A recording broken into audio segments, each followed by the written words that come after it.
আহ্বান জানাচ্ছি। ধন্যবাদ। ধন্যবাদ। বিসমিল্লাহির রহমানির রহিম। শহীদ রাষ্ট্রপতি জিয়া রহমানের ৮৯তম জন্মবার্ষিকী উপলক্ষে বাংলাদেশ জাতীয়তাবাদী দল আয়োজিত আজকের এই আলোচনা সভার সম্মানিত সভাপতি, বাংলাদেশ জাতীয়তাবাদী দলের সম্মানিত মহাসচিব জনাব মির্জা ফখরুল ইসলাম আলমগীর, মঞ্চে উপস্থিত স্থায়ী কমিটির সম্মানিত সদস্য সহ সম্মানিত আলোচকবৃন্দ এবং আমার সামনে উপস্থিত এই মঞ্চের সামনে এবং এই ঘরের বাইরে বিএনপি সহ সকল অঙ্গ সহযোগী সংগঠনের প্রিয় ভাই বোন নেতা কর্মীরা, আসসালামু আলাইকুম। আমি আসলে বক্তব্য রাখার জন্য প্রস্তুত ছিলাম না, কারণ আমার যতটুকু মনে আছে গতকাল যখন অনুষ্ঠানটা নিয়ে আমরা আলোচনা করেছি, বক্তব্যের কারা বক্তব্য রাখবেন, আলোচনা করবেন, সেখানে মোটামুটি ভাবে একটি সিদ্ধান্ত ছিল যে আমি নেতৃবৃন্দ যারা আছেন, শহীদ জিয়া, দেশনেত্রী খালেদা জিয়ার সাথে যারা কাজ করেছেন, কাছে থেকে দেখেছেন, ওনারা ওনাদের মূল্যবান পরামর্শ বা বক্তব্য রাখবেন। কিছুক্ষণ আগে আমাকে জানানো হলো যে আমাকে দুটি কথা বলতে হবে। ডিজাইন, এলিগেন্স, বিউটি, সেরা পণ্য সবার জন্য জেভিকো।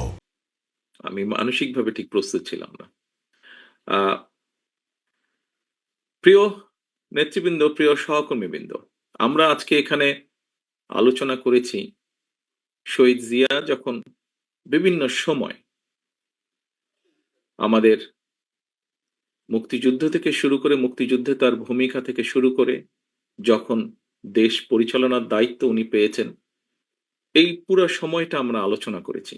কিভাবে মুক্তিযুদ্ধকে সংগঠিত করার চেষ্টা করেছেন, কিভাবে নিজে উপস্থিত থেকে, মেজর হাফিজ সাহেবের কাছে আমরা শুনেছি, নিজে উপস্থিত থেকে যুদ্ধ, অস্ত্র হাতে যুদ্ধ করেছেন যুদ্ধের ময়দানে।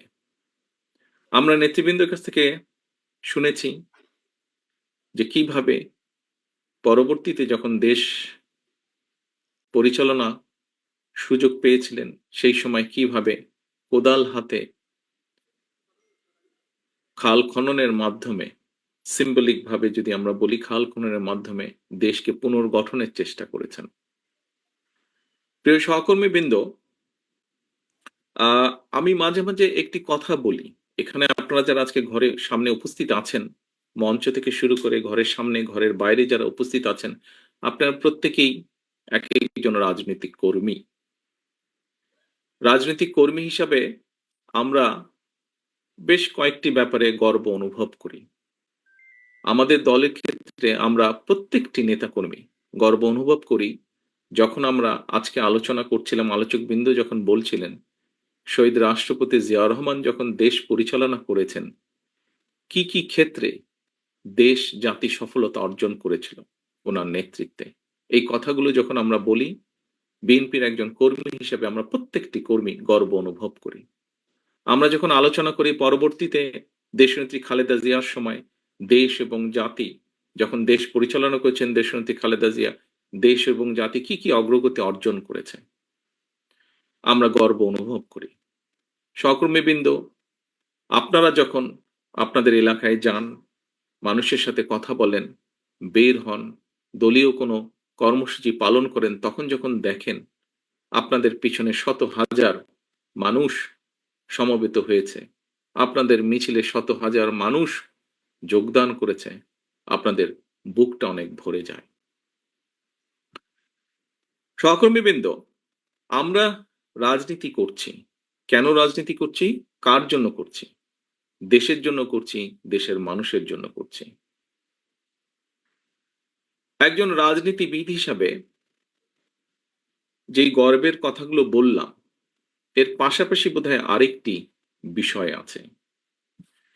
বিষয়টি আমরা মাঝে সাঝে আলোচনা করি, আমরা যারা পেছনে রয়ে যাই তারা আমরা আলোচনা করি। কি সেটি? সেই বিষয়টি, একজন রাজনীতিবিদ যখন মানুষ মাত্রই মৃত্যুবরণ করবে, এবং একজন রাজনীতিবিদ যখন মৃত্যুবরণ করেন, মুসলমান যদি হয়ে থাকেন, অবশ্যই জানাজা তার হয়, এবং সেই জানাজায় মানুষের উপস্থিতি বলে দেয় যে মানুষটি মারা গিয়েছেন, তিনি তার মানুষের কাছে কতটা জনপ্রিয় ছিলেন, তিনি মানুষ হিসেবে কতটা মানুষের কাছে গ্রহণযোগ্য ছিলেন, এই জানাজার বিষয়টি বলে দেয়। এখানে ডক্টর মোশাররফ সাহেব শহীদ রাষ্ট্রপতি জিয়া রহমানের জানাজার কথা উল্লেখ করেছেন ওনার বক্তব্যে। আমরা সমসাময়িক ইতিহাস ওনার জানাজা থেকে শুরু করে আজ পর্যন্ত যদি দেখি, খুব সম্ভবত পৃথিবীর কোনো রাজনৈতিক নেতার চলে যাবার পরে জানাজার ক্ষেত্রে এইরকম দৃশ্য আমরা দেখিনি, এত জনসমাগম আমরা দেখিনি, এভাবে মানুষকে কাঁদতে আমরা দেখিনি, এত সংখ্যক মানুষকে কাঁদতে। প্রিয় সহকর্মীবৃন্দ,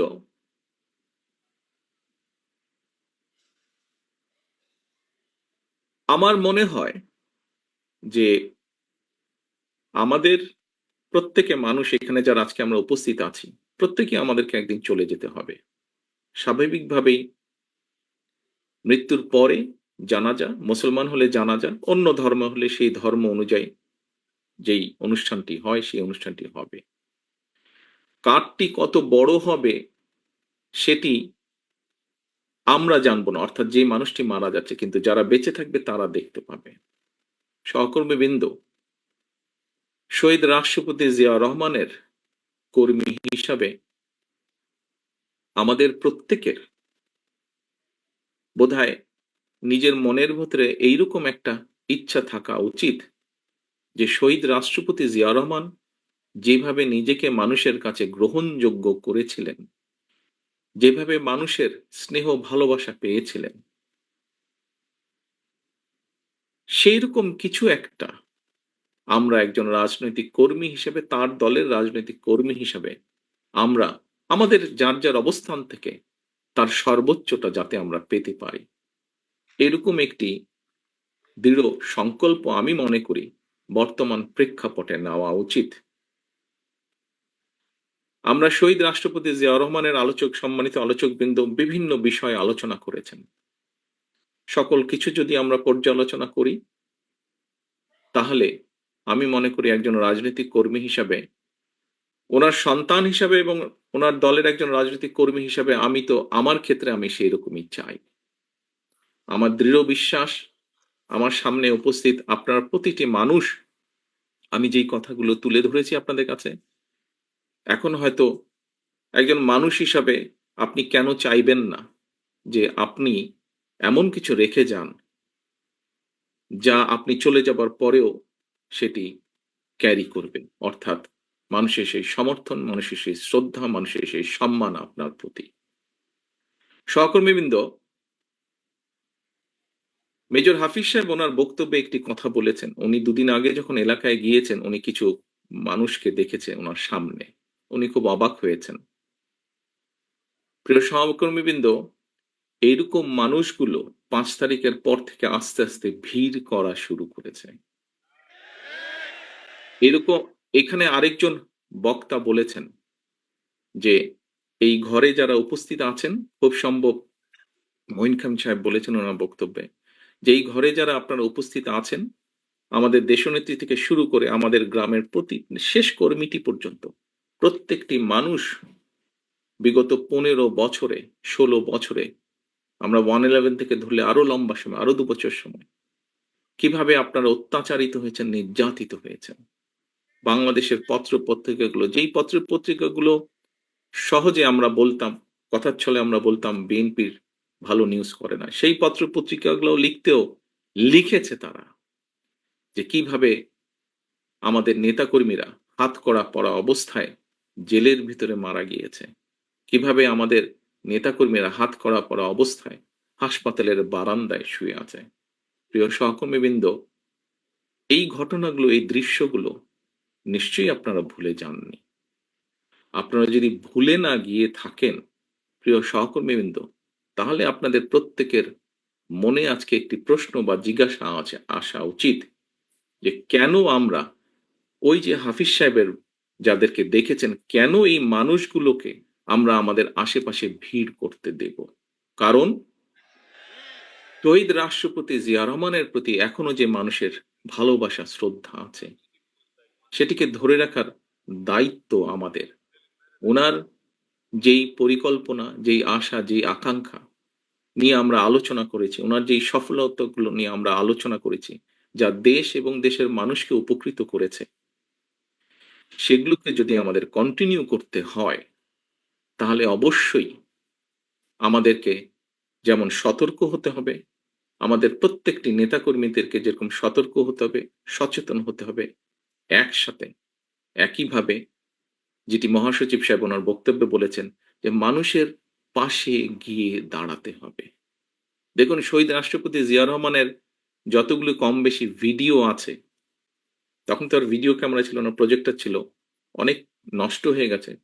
বিশেষ করে আমরা যেটা জানি, বিগত সরকারের সময় অনেক এরকম ডকুমেন্ট যেগুলো সরকারি জিম্মায় ছিল নষ্ট করে ফেলা হয়েছে। তারপরেও যতটুকু আমরা দেখি এখন, দেখবেন প্রত্যেকটি ভিডিওতে মানে ১০০টি যদি থাকে, তার মধ্যে শতকরা ৮০টি ভিডিও, ৭০ থেকে ৮০টি ভিডিওতে দেখবেন উনি কিন্তু গণমানুষের কাছে হয় গ্রামের মেঠো পথ দিয়ে হেঁটে যাচ্ছেন, অথবা খাল কাটছেন, অথবা গ্রামের কোনো একটি গৃহস্থের সাথে, কৃষকের সাথে কথা বলছেন, অর্থাৎ মানুষের মধ্যেখানে আছেন, অথবা স্কুলের শিশুদের সাথে কথা বলছেন, অথবা শিক্ষকদের সাথে, অর্থাৎ সোজা কথা, উনি মানুষের কাছে আছেন।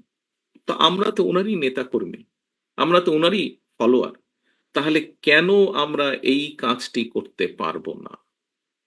প্রিয় সহকর্মীবৃন্দ, রাজনৈতিক দল হিসাবে, একটি রাজনৈতিক গণতান্ত্রিক রাজনৈতিক দল হিসাবে আমরা তো এক্সপেক্ট করবই, এবং শুধু এটা আমাদের এক্সপেকটেশন বা আশা না, এই অধিকারটিকে বঞ্চিত করা হয়েছিল গত ১ যুগেরও বেশি সময় ধরে, এবং এই অধিকারকে প্রতিষ্ঠিত করার পক্ষে বাংলাদেশের প্রত্যেকটি মানুষ সচেতন, প্রত্যেকটি গণতান্ত্রিক মানুষ। কি সেটি?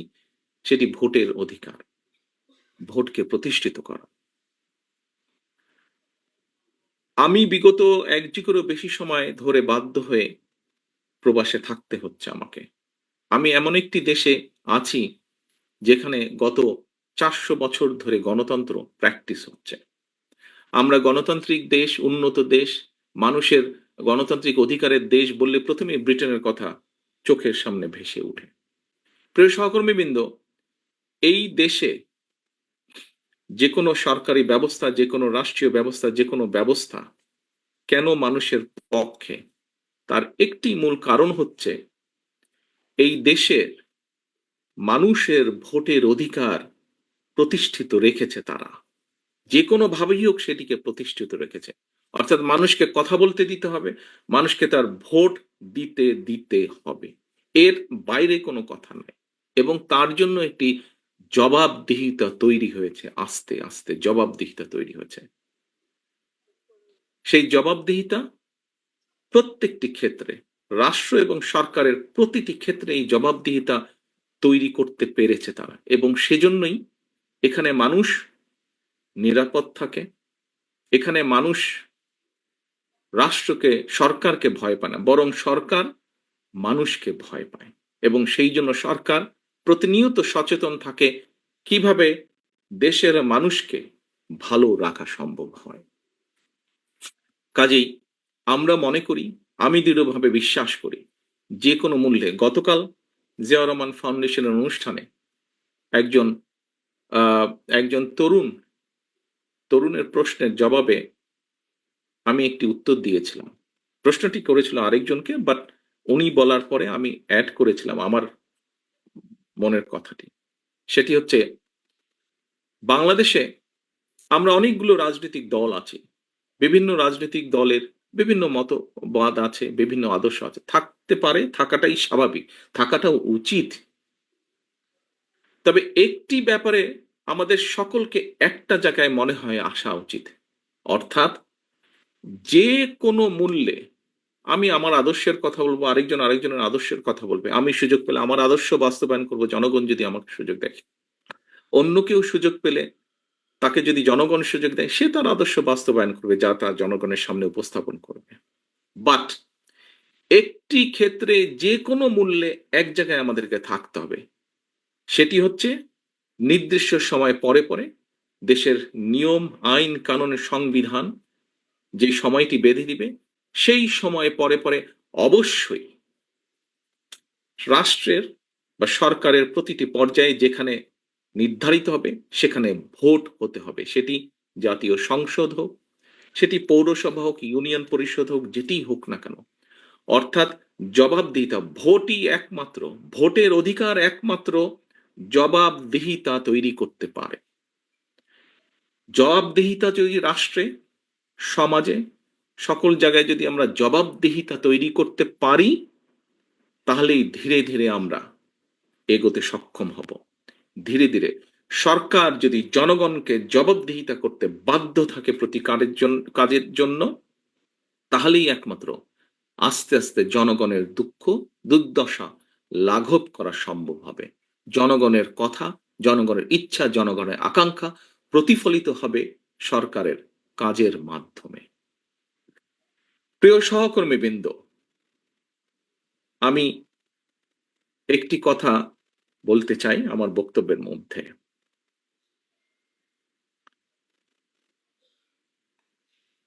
হাফিজ সাহেবের আবারও উদাহরণটি আমি টানতে চাই। ওই যে মোটরসাইকেল বহর, আপনারা বিগত 16-17 বছর অনেকভাবে নির্যাতিত হয়েছেন। আমরা মোটামুটি একটি গড় হিসেবে জানি, বাংলাদেশ জাতীয়তাবাদী দলের 60 লক্ষ নেতাকর্মীর নামে বিভিন্নভাবে মিথ্যে গায়েবী মামলা আছে, নির্যাতিত, অত্যাচারিত।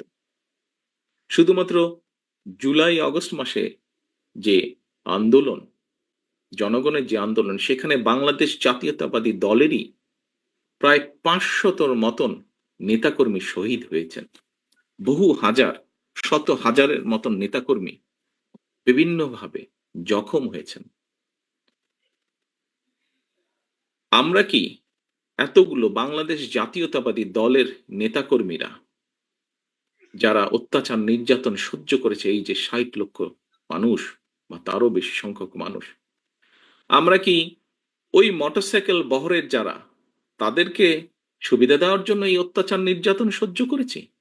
অবশ্যই নয়, অবশ্যই নয়। সহকর্মীবৃন্দ, মানুষ হিসাবে আমরা বিভ্রান্ত হয়তো হতেই পারি,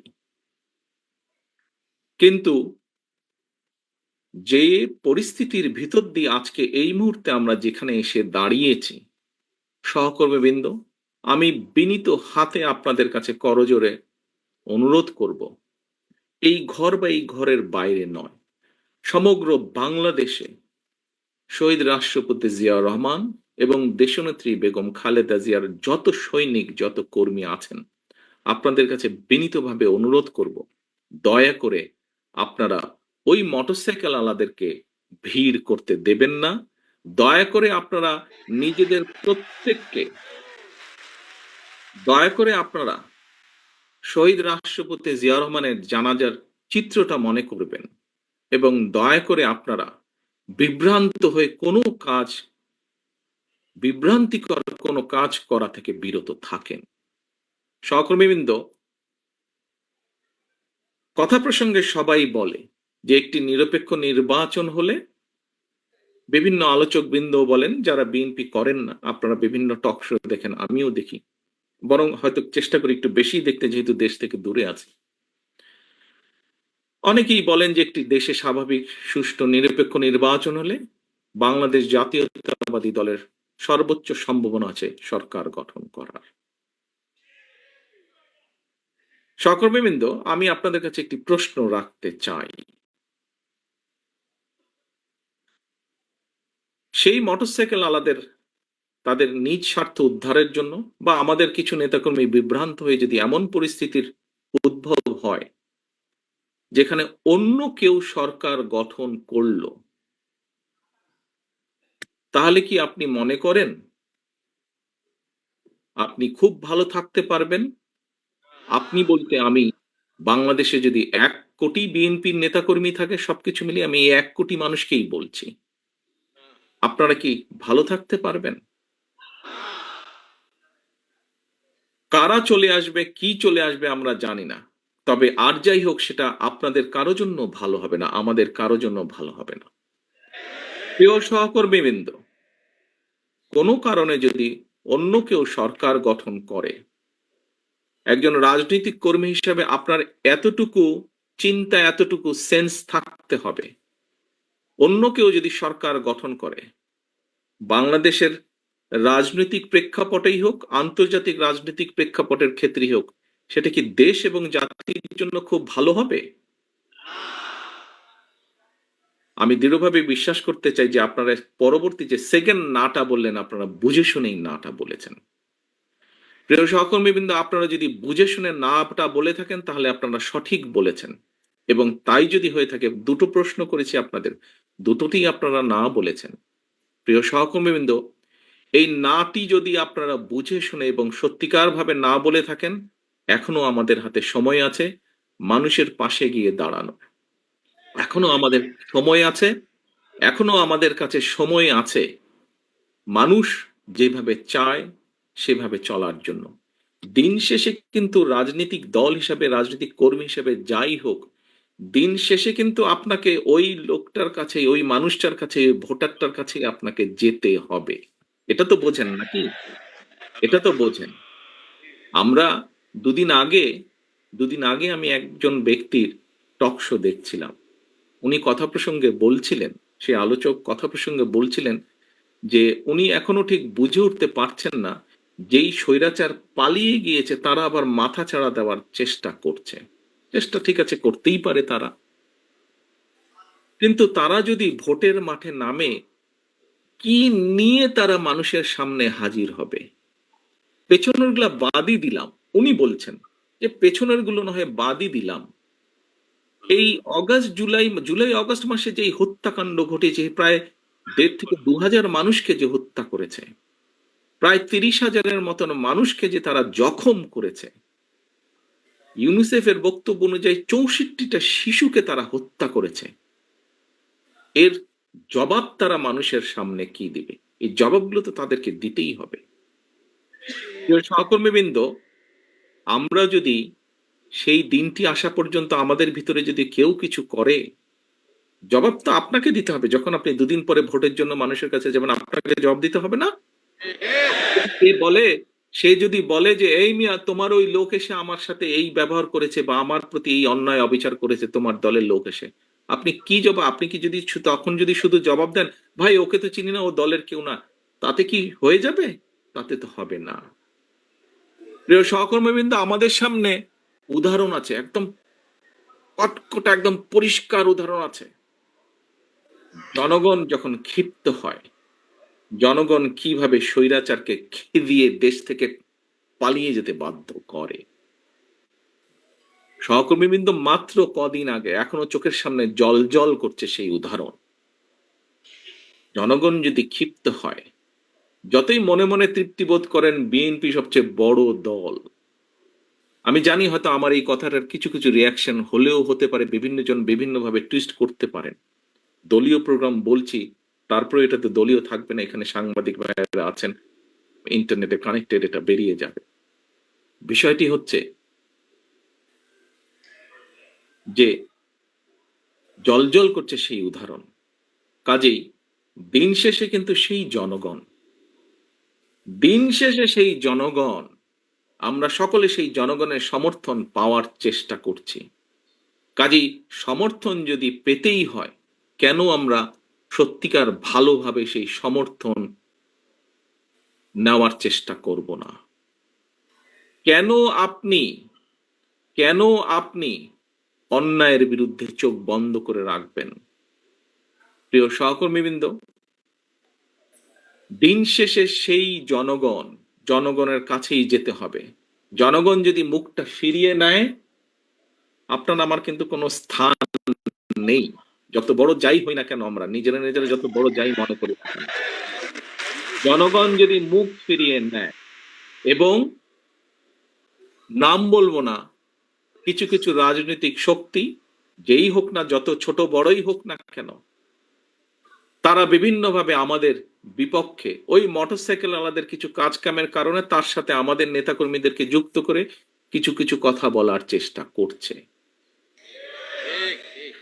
আমাদেরকে সতর্ক সচেতন হতে হবে সহকর্মীবৃন্দ। বারে বারে আমি বলছি, আমি আজকে গত কয়েক মাস ধরে বলছি, সামনের নির্বাচন এত সহজ নয় আপনারা যত সহজ ভাবছেন। নিজের মনে যতই বড়াই করুন, আরে বিএনপির তো শাখা প্রশাখা একদম গ্রাম পর্যন্ত আছে, অন্যদের কি এত আছে? এত বড়াইয়ের কিছু নেই। থাকতে পারে আপনার শাখা প্রশাখা, প্রিয় সহকর্মীবৃন্দ, আমাদের নেতাকর্মীরা তৈরি করেছে সেই শাখা প্রশাখা, গ্রাম পর্যন্ত দলকে নিয়ে গেছে, ওয়ার্ডে ওয়ার্ডে দলকে নিয়ে গেছে, কিন্তু তারপরেও জনগণ ম্যাটার্স। জনগণ ম্যাটার্স। সেই জনগণই হচ্ছে আমাদের শক্তি, জনগণই হচ্ছে আমাদের সমর্থন, জনগণই হচ্ছে শক্তি। জনগণ সাথে না থাকলে, জনগণ 5ই আগস্ট দেখিয়ে দিয়েছে, কাজে আমরা যদি ভুল করি, জনগণ আবার কোনো একটা কিছু দেখিয়ে দিবে, তখন কিন্তু পস্তাতে হবে, তখন কিন্তু হাপিত্তেশ করতে হবে। সহকর্মীবৃন্দ, এখনো সময় আছে। আসুন আসুন আসুন, আমরা জনগণের পাশে থাকি, জনগণের সাথে থাকি। যারা এমন কিছু করবে যা আপনাকে আমাকে ক্ষতিগ্রস্ত করবে, যা আমার দলকে ক্ষতিগ্রস্ত করবে, যা আমাদের দল ক্ষতিগ্রস্ত হবে, আমরা তার বিরুদ্ধে প্রতিবাদ গড়ে তুলব, তার বিরুদ্ধে প্রতিরোধ গড়ে তুলব। আজকে শহীদ জিয়ার 89তম জন্মবার্ষিকীতে যদি শহীদ জিয়াকে সত্যিকার ভাবে আমাদের স্মরণ করতে হয়, যদি শহীদ জিয়াকে সত্যিকার ভাবে সম্মান জানাতে হয়, আজকে দেশনেত্রী খালেদা জিয়া, ওনার জন্য আমরা দোয়া করছি সুস্থতার জন্য, কিন্তু দেশনেত্রী সবচাইতে খুশি হবেন, দোয়া তো আছেই, কিন্তু উনি যখন দেখবেন যে জনগণ সমর্থন দিয়েছে বিএনপির প্রতি, আমি তো মনে করি সবচাইতে বেশি খুশি উনি সেদিন হবেন। এবং দেশনেত্রী খালেদা জিয়ার সৈনিক হিসাবে আপনাদের উপরে সে দায়িত্ব বর্তায়। সহকর্মীবৃন্দ, আমরা কে ছোট নেতা, কে গ্রামের নেতা, কে ইউনিয়নের নেতা, কে বড় নেতা, কে বিভাগীয় নেতা, কে কেন্দ্রীয় নেতা, বিষয় এটি নয়। বিষয় একটি, আমাদের ঐক্যবদ্ধ থাকতে হবে, আমাদেরকে অন্যায়ের বিরুদ্ধে থাকতে হবে, আমাদেরকে অন্যায়ের বিরুদ্ধে প্রতিরোধ করতে হবে, আমাদেরকে এমন ভাবে দাঁড়াতে হবে যাতে জনগণ বোঝে যে আমরা তাদের সাথে আছি, জনগণ বোঝে আমরা তাদের পাশে আছি, জনগণ বোঝে যে জনগণ যেভাবে চায় আমরা সেভাবেই আছি, জনগণের প্রত্যাশা অনুযায়ী আমরা সেভাবেই তাদের পাশে আছি। সহকর্মীবৃন্দ, আজকে এই হোক আমাদের শপথ, শহীদ রাষ্ট্রপতি জিয়াউর রহমানের এই 89তম জন্মবার্ষিকীতে এই হোক আজকে আমাদের প্রতিজ্ঞা। সকলকে আন্তরিক ধন্যবাদ। আল্লাহ হাফেজ। বাংলাদেশ জিন্দাবাদ। বাংলাদেশ জাতীয়তাবাদী দল জিন্দাবাদ।